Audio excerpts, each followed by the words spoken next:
اعوذ باللہ من الشیطان الرجیم، بسم اللہ الرحمن الرحیم۔ پیارے بچوں، السلام علیکم ورحمۃ اللہ وبرکاتہ۔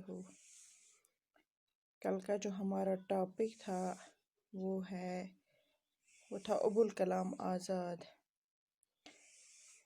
یہ تیسری جماعت کی اردو کتاب ہے، پیج نمبر 105۔ پیارے بچوں، کل ہم نے یہاں تک پڑھ لیا ہے، آج یہاں سے شروع کرتے ہیں۔ آپ بہت بڑے ادیب اور عالم تھے، اس کے ساتھ ساتھ آپ بہت بڑے سیاسی رہنما بھی تھے۔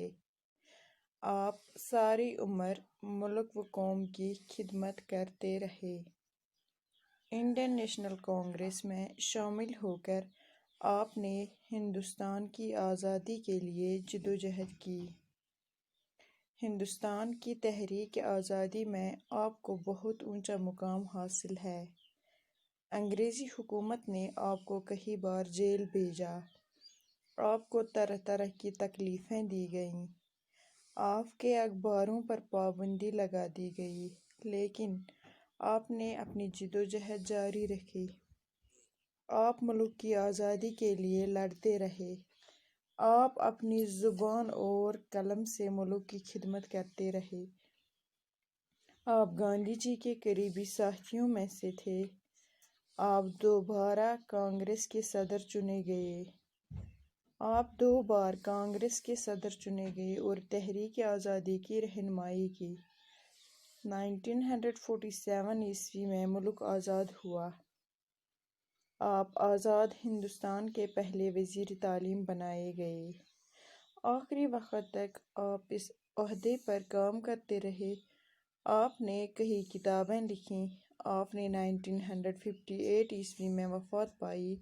اس وقت آپ کی عمر 70 سال تھی۔ آپ کی آخری آرام گاہ دہلی جامع مسجد کے سامنے ہے۔ پیارے بچوں، یہ موضوع تھا ابوالکلام آزاد۔ کل بھی میں نے آپ کو یہ سمجھایا۔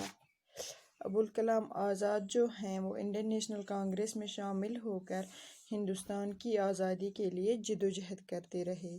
ہندوستان کی تحریک آزادی میں ان کا بہت اونچا مقام حاصل ہے۔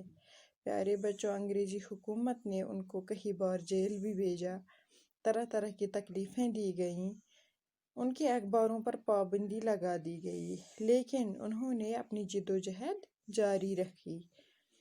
پیارے بچوں، ابوالکلام آزاد ملک کی آزادی کے لیے لڑتے رہے۔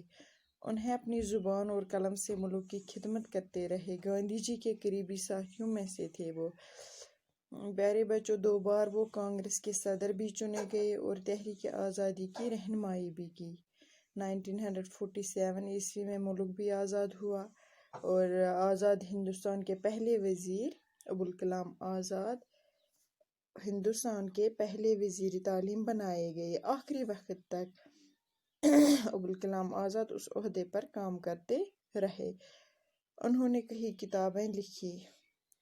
ابوالکلام آزاد 1958 عیسوی میں وفات پا گئے، تو اس وقت ان کی عمر 70 سال تھی، اور ان کا جو آخری آرام گاہ ہے وہ دہلی جامع مسجد کے سامنے ہے۔ پیارے بچوں،